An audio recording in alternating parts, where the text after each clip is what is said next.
Hiya John, lovely to meet you at the range yesterday and do some work on your game. Just a quick recap as promised about the key pieces and points that we covered during your session. First of all, we talked about P1, your setup, and some little changes that we'd like to see you make before we move on to the swing itself. The first change, we start from the floor and work upwards. First thing related to your feet, your tendency is to get this trail foot quite square. It can get squarer than that as well on occasions where it's almost pointing inwards. The flare in the lead foot is really nice, but the trail foot needs to be flared out more as per Charlie Wee.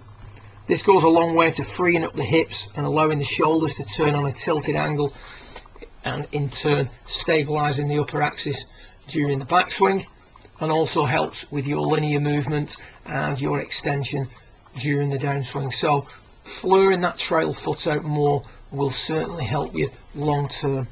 We then talked about the ball position. The ball position can creep forward, resulting in a handle location as you push the handle forward, creeping a little bit too much outside that lead leg. As you can see there with Charlie, ball position just a little bit more back in the stance. Slightly different camera angle, but you get the idea. Ball more back. With yourself, that ball's just a little bit too far forward, a little bit too near to 0 point. And that again creates a situation where the lead shoulder is a little bit too high, and that doesn't lend itself to getting the lead shoulder working down properly during the takeaway. So let's get rid of a few lines on there for you. So flare that lead foot out, that trail foot out, move the ball back a fraction, and then we start looking at what the desired hand path would be. What we saw at the start of your session from P1 to P2 was the hands elevating too soon. So the hands should work up the hand plane line until P2, maybe P2.5. You can see they're elevating onto elbow plane there very, very early in the piece. What we'd rather see you do is get the hand path inwards more, which means that the hands would trace the lower line for longer, P1 to maybe P2.2, before then elevating onto the higher line as the swing progresses.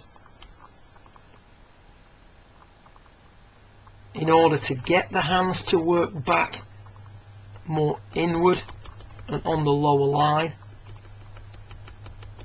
it's essential to think in terms of getting the arms working in. As you can see there, a comparison between yourself and Mike, the location of the arm, the lead arm much more across the chest. With Mike, we're looking much more straight down it with yourself. And the other thing we need to do in order for that to happen, we need to get the lead shoulder to work down. You can see your lead shoulder tends to work across, which pushes you off the golf ball a little bit, and is also typical of someone who takes the club back too straight. With Charlie, hands are going to come in more, arms are going to come in more, and the lead shoulder as a result is working down more. So it's almost like a chicken and egg. Certain players benefit from thinking in terms of getting the lead shoulder to work down, and that facilitates the inward movement of the arms. And other players benefit from concentrating on the hand and arm path, and that in turn helps that lead shoulder work down for longer. But the bottom line is, a little bit of everything will help here. Flare that trail foot out, move that ball back in the stance, which will help drop that lead shoulder a little bit at P1, and then focus on getting the hands and arms to work in more from P1 to P3, as we see here towards the end of your session. So not elevating onto the higher line as soon, working up the hand plane for longer.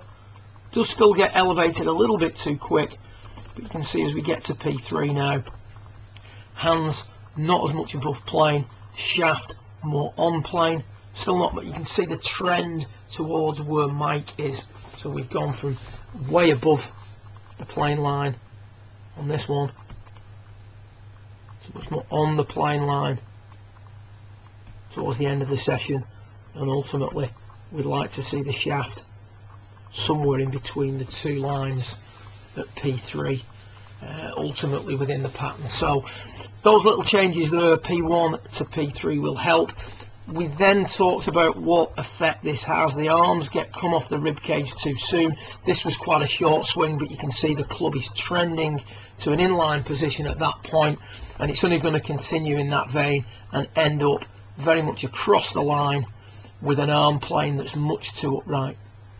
What we see here towards the end of your session is a position where the arm, the trail arm, has stayed on the rib cage. We've got the glove under the back portion of the left bicep in these swings, and as a result we're much more online at P4 and an arm plane that's much more in sympathy with what the shoulders are doing, so much more of a one plane look to it, if you will. When you do that, you can learn to synchronize the downswing much better. The problem we have on the swing on the top left is the arms have traced a line, and now we've got to get them back inside, and that results in an overflexing of the trail leg. It's what we discussed, what you're seeing a little bit with Rory, quite excessively with Rory McIlroy at the moment. If you don't overflex the trail leg, I mean, you're just hitting some little shots here, you're going to come across the golf ball, hit a lot of pulls and a lot of pull draws. Don't look like you've got many cuts in you, to be fair, because of the strength of the grip. The grip can be weakened, which will help present the club in a slightly open position at impact. If you read the section in the book relating to attachments, that'll shed some light on that. But my suggestion would be that you just work on the backswing pieces first. So you hit out on that one much better. Work on the backswing pieces first, and then let's see what starts to happen after that. Stick the cane in the ground when you practice, just to police the starting direction of the golf ball, to give you an understanding of what you're actually doing with your club face. Remember that the ball starts in the general direction of the club face and bends away from the path.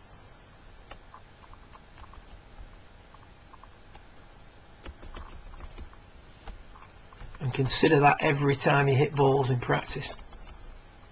See, there are a marked difference in the amount that you're hitting out at these two shots, but the club disappearing behind the torso, but the club still visible. So hand path more inward, pressure points under the trail arm maintained, resulting in a deeper, more one plane, if you will, top of the backswing position, allowing us to get the hands and the arms to trace a more inward path as it approaches the golf ball. If you look at the difference between the two P6 positions,